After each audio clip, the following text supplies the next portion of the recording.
in association with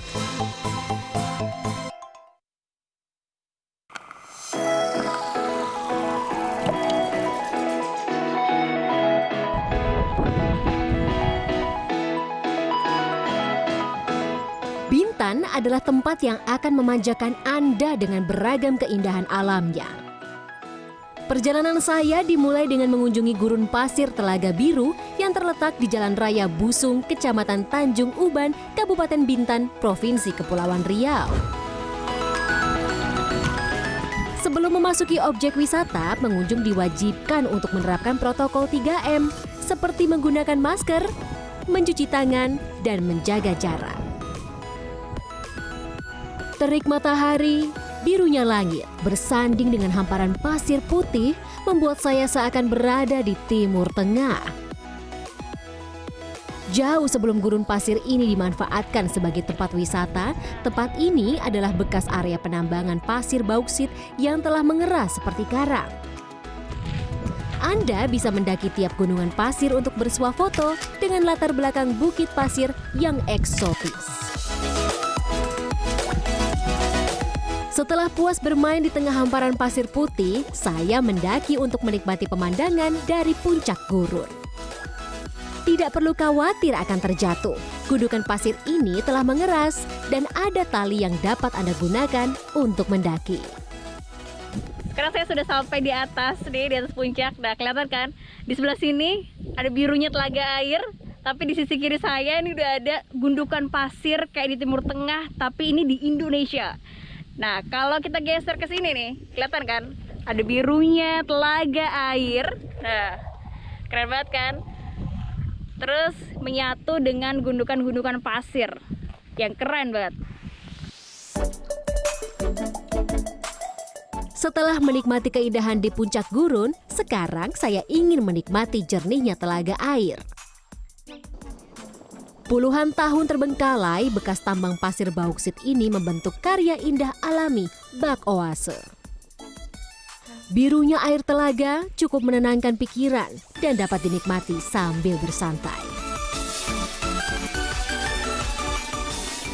Dulunya Telaga Biru ini terbentuk karena adanya cekungan bekas galian tambang yang terbengkalai, kemudian ada air hujan dan akhirnya membentuk danau atau seperti telaga seperti ini, dan prosesnya alami. Sehingga airnya memang begitu jernih kalau kita lihat. Gurun pasir Telaga Biru memiliki daya tarik sebagai spot berfoto yang cukup instagramable.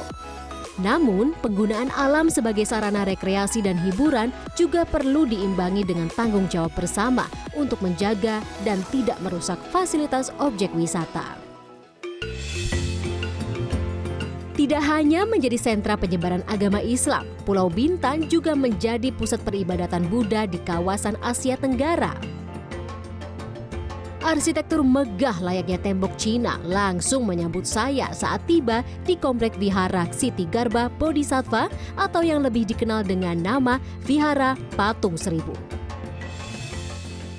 Sebelum masuk, Anda dapat membaca terlebih dahulu protokol yang diterapkan pihak pengelola.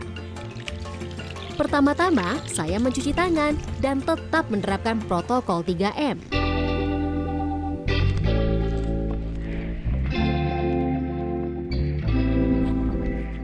Menelusuri megahnya vihara ini membuat saya kagum akan kekayaan budaya yang dimiliki Indonesia.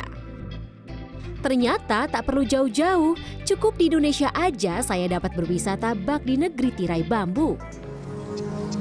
Ketika masuk, Anda akan disambut oleh ratusan patung yang kaya akan nilai sejarah. Pembangunan vihara ini berlangsung selama 14 tahun dengan memiliki 500 patung lohan berbagai wajah serta 40 lebih patung dewa dalam kepercayaan Buddha. Vihara ini merupakan salah satu vihara terbesar se-Asia Tenggara setelah Tiongkok. Deretan patung dengan beragam ekspresi ini memiliki makna bahwa kejujuran, kebaikan, sifat jenaka, hingga sifat buruk sekalipun tidak dapat terlepas dari sosok manusia. Bangunan vihara ini dibuka untuk umum dan tutup setiap Senin untuk digunakan sebagai tempat ibadah. Satu hal yang perlu diingat, jangan sampai Anda membuang sampah sembarangan ya. Selain masih digunakan sebagai tempat ibadah, lingkungan yang bersih juga menjadi tanggung jawab semua pihak, termasuk wisatawan.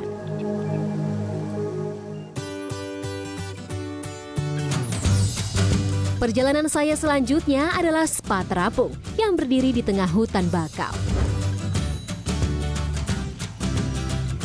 Sebelum melakukan perawatan, saya wajib mencuci tangan dan mematuhi protokol kesehatan.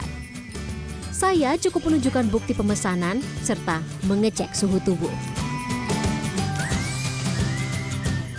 Untuk menikmati layanan spa, pengunjung harus melewati rimbunan pohon dengan perjalanan menggunakan perahu kayu. Selama perjalanan, saya disuguhkan dengan pemandangan apik hutan mangrove dan semilir angin yang menenangkan. Ketika tiba, saya pun disambut dengan pemandangan bangunan bilik bambu yang bersanding dengan suara alam. Jika beruntung, Anda dapat melihat beberapa hewan seperti monyet yang kerap kali bermain di atas pepohonan.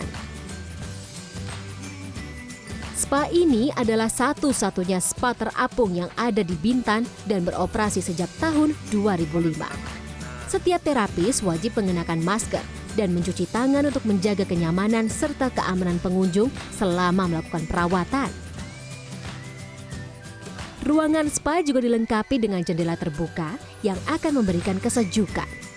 Sungguh pengalaman yang tidak terbayarkan. Tidak hanya melepas lelah, tetapi sekaligus dapat menyatu dengan alam. Nah, sekarang aku nyobain makanan khas Bintan, ada gonggong. Oke, tapi Berkunjung ke Bintan tidak akan lengkap jika tidak mencicipi hidangan lautnya seperti siput laut atau dikenal dengan gonggong. Sebelum menikmati makanan ini, saya juga harus menjalankan protokol kesehatan. Di tempat ini saya bisa menikmati gonggong sambil menunggu matahari terbenam. Pemandangan api yang langsung menghadap ke Pulau Penyengat juga memberikan pengalaman yang tak tergantikan. Ini dia gonggong yang saya tunggu-tunggu. Selain bisa dimasak dengan cara direbus, gonggong juga bisa ditumis dengan beragam olahan saus. Cara makannya pun cukup mudah. Anda dapat menarik daging gonggong dengan bantuan tusuk gigi. Siput laut ini memiliki kandungan yang dipercaya dapat meningkatkan stamina. Gonggong memiliki rasa yang unik, tekstur dagingnya cukup lembut dan kenyal. Pemandangan laut yang indah ditemani matahari terbenam memberikan pengalaman berwisata yang menyenangkan, cukup di Indonesia aja.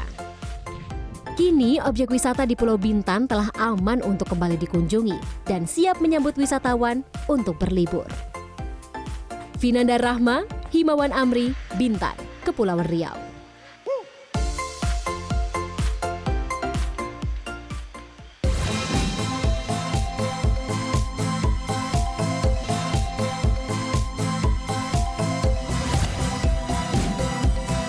In association with